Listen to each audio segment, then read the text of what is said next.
Hello আমার প্রিয় ছাত্রছাত্রীরা, দেখো আজকে তোমাদের জন্য নিয়ে এসেছি নতুন একটি ভিডিও। এই ভিডিওটিতে আমি আলোচনা করে দেবো তোমাদের হচ্ছে বি ভার্ব, যেগুলো এম ইচ আর এর ব্যবহার, এগুলো কোথায় বসে, কেমন বসে, এগুলো নিয়ে আজকে আলোচনা করব তোমাদের সঙ্গে। এবং সেই সঙ্গে আমি কিছু এক্সারসাইজও কমপ্লিট করে দেবো। ঠিক আছে, তাহলে তোমরা সবাই মন দিয়ে ভিডিওটি দেখো। ঠিক আছে, দেখো প্রথমে কি লেখা আছে, use of am is are, am follows I, মানে কি আয়ের পর সর্বদা এম বসে। তাহলে একটা কথা জেনে রাখো যে আয়ের পরে সবসময়ই এম বসে, ব্যাস এই কথাটা মনে রাখো, আর কিচ্ছু মনে রাখতে হবে না। যে আয়ের পরে কি বসে, এম, তাহলে আই এম, ব্যাস ক্লিয়ার। নেক্সট দেখো, is follows he she it Radha etc, etc মানে ইত্যাদি। হি সি ইট রাধা ইত্যাদির পরে ইচ বসে। হ্যাঁ, তাহলে ইচটা কোথায় বসে? ইচটা হচ্ছে হি থাকলে হি ইচ, সি থাকলে C is, it each, Radha each, এইগুলো বুঝতে পেরেছ? তাহলে আয়ের পরে সবসময় এম বসে, আর হি সি ইট এগুলো পরে কি বসে, ইচ। কিছু এক্সাম্পল দেওয়া আছে, দেখে নাও। Radha is a student, Radha হচ্ছে একজন ছাত্রী। তাহলে রাধা, এই দেখো রাধা হচ্ছে একজন ছাত্রী, রাধার পরে কি বসেছে, is. She is a beautiful girl, তাহলে সি এর পরে ইজ বসেছে, দেখতে পাচ্ছ। তাহলে রাধার পরে ইজ, সি এর পরে is. Saptarshi is a player, সপ্তর্ষির পরে ইজ বসেছে। হি ইজ স্ট্রং, হি এর পরে ইজ বসেছে। This is a flower, it is red, দেখো এখানে দিসের পরে ইজ, ইটের পরে ইজ। তাহলে ইচের ব্যবহার হচ্ছে কোনগুলোর পরে হয়, যে he is, she is, it is, Radha is, it is, this is, এগুলো সবই হচ্ছে ইজের ব্যবহার। মানে ইজটা কোথায় হবে, কার পরে ইজ হয়। এইবারে তাহলে আয়ের পরে তো এম হয় বলেছি, তাহলে এমটা ক্লিয়ার হয়ে গেল, ইচটাও ক্লিয়ার হয়ে গেল। এরপরে কি পড়ে রইল, আর। আরের ক্ষেত্রে দেখো,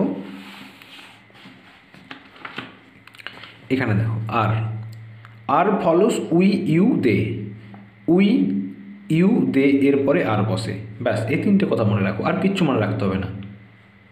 আর কি, প্লুরাল ফর্ম যদি একের বেশি বোঝায় তখন আর হয়। তাহলে উই ইউ দে এর পরে আর বসে, বুঝতে পেরেছ? এবার দেখো, এই যে উই ইউ দে, এই রিলেটেড কিছু ওয়ার্ডস সেন্টেন্স নিচে দেওয়া আছে, সেগুলো একটু দেখে নাও, তাহলে আর ব্যবহারটা আরও ভালো করে তোমরা বুঝে নেবে। উই আর ফ্রেন্ডস, আমরা হয় বন্ধু বা বান্ধবীরা, বন্ধুরা বা বান্ধবীরা। তাহলে এখানে দেখো উই এর পরে আর বসেছে, এখনই বললাম যে উই এর পরে আর বসে। You are my best friend, ইউর পরে আর বসে, you are. Sabina and Amina are sisters, তাহলে সাবিনা আর আমিনা হলো দুই বোন, মানে দুজন বোন। তাহলে এখানে সাবিনা আর আমিনা এরা দুজন, তো একের বেশি বোঝালে আর বসে, এই জন্য আর দেওয়া আছে এখানে। দে আর অনেস্ট, তারা হয় সৎ, এখানে দে আর, দের পরে আর বসে। তাহলে আলটিমেটলি এম ইচ আর কোথায় কোথায় বসে, আরেকবার আমি রিপিট করে নিচ্ছি, শোনো মন দিয়ে। আয়ের পরে এম বসে, আই এম, ব্যাস একটা মুখস্থ হয়ে গেল, মানে ওটা আর একদম গেঁথে নাও মনে। 2 নম্বর যেটা, ইচ কোথায় বসে, he is, she is, it is, this is, এগুলো মনে রাখবে। মানে একটা বোঝালে বেশিরভাগটাই ইচ হয়।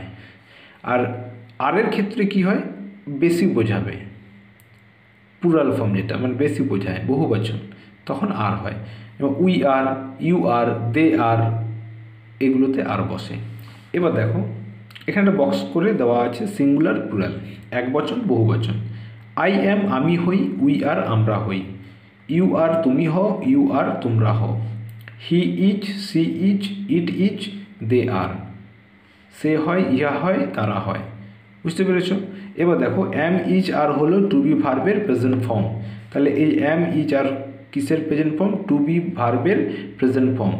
তাহলে দেখো অ্যামিজারের ব্যবহার খুবই সোজা, না বুঝতে পারলে মনে হবে তোমাদের খুব এটা কঠিন, কিন্তু একটু ডিপলি যদি একটু ভাবো তোমরা যে এখানে বেশি কিছু নেই, যে অ্যামের ব্যবহার তো জেনে যাচ্ছে যে আই অ্যাম হয়, আয়ের পরে অ্যাম বসে, তাহলে আর পড়ে রইল দুটো, আর ইচ।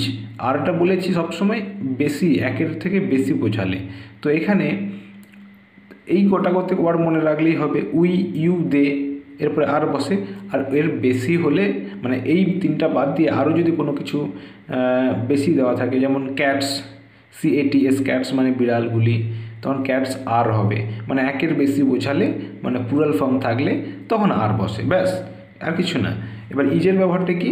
সিঙ্গুলার বোঝাবে, আর যেমন he is, she is, it is, Radha is, নিজের নাম দেওয়ার পরে কৌশিক ইজ, এরকম মানে সিঙ্গুলার বোঝালে ইজ বসে, আর ওয়ার্ডটা যদি প্লুরাল ফর্ম বোঝায় তাহলে আর বসবে।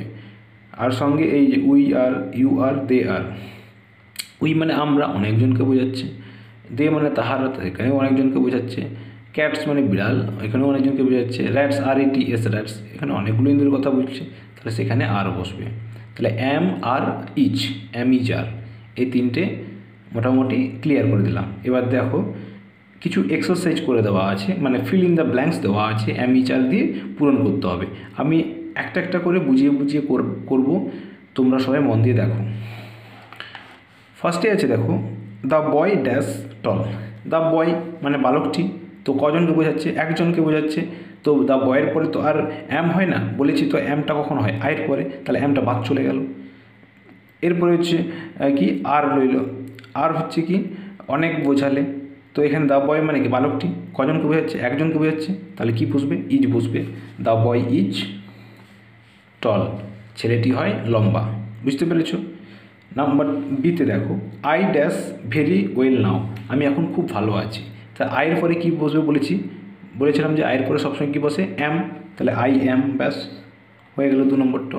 এবার সিতে দেখো, ইউ ড্যাশ স্ট্রং, এক্ষুনি বলেছিলাম এখানে যে ইউ থাকলে আর হবে, যে উই, ইউ, দে এগুলো থাকলে কি হয়? এর পরে আর বসে, তাহলে ইউর পরে কি হবে? Are, you are strong. She dash a nurse, she মানে সে, একজনকে বোঝাচ্ছে, সিঙ্গুলার, তাহলে she is a nurse. He, এটাও হি মানে সে, এটাও singular, he is a player. They মানে তাহারা, এক্ষুনি বলেছিলাম যে এইখানে দেখে নাও, উই, ইউ, দে এর পরে আর বসে, তাহলে এখানে দে আছে, দে মানে তাহারা, অনেকজনকে বোঝাচ্ছে, দে আর ফার্মার্স।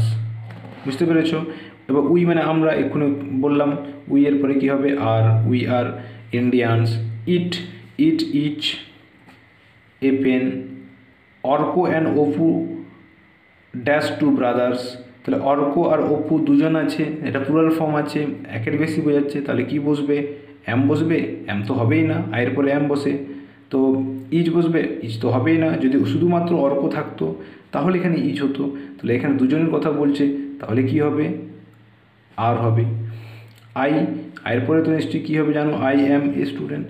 এবার Pritha dash a girl, Pritha একটা মেয়ে, তাহলে Pritha is a girl. My mother dash a housewife, my mother is a house wife.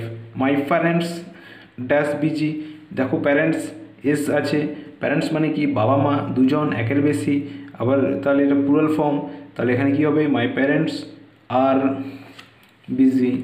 Kolkata dash a city, Kolkata একটা নির্দিষ্ট একটা জায়গার নাম একটাই, তাহলে কলকাতা ইজ এ সিটি। তাহলে বুঝতে পেরেছ? তাহলে আমি এই অ্যামিজার কোথায় কোথায় বসে সংক্ষেপে বলে দিলাম, আর সঙ্গে অ্যামিজারের যে ফিল ইন দ্য ব্ল্যাঙ্কস ছিল, অ্যামিজার দিয়ে শূন্যস্থান যে পূরণ করা, সেই পূরণটাও আমি করে দিলাম।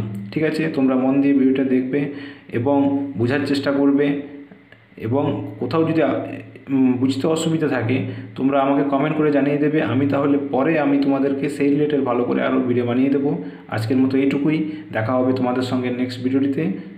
টাটা।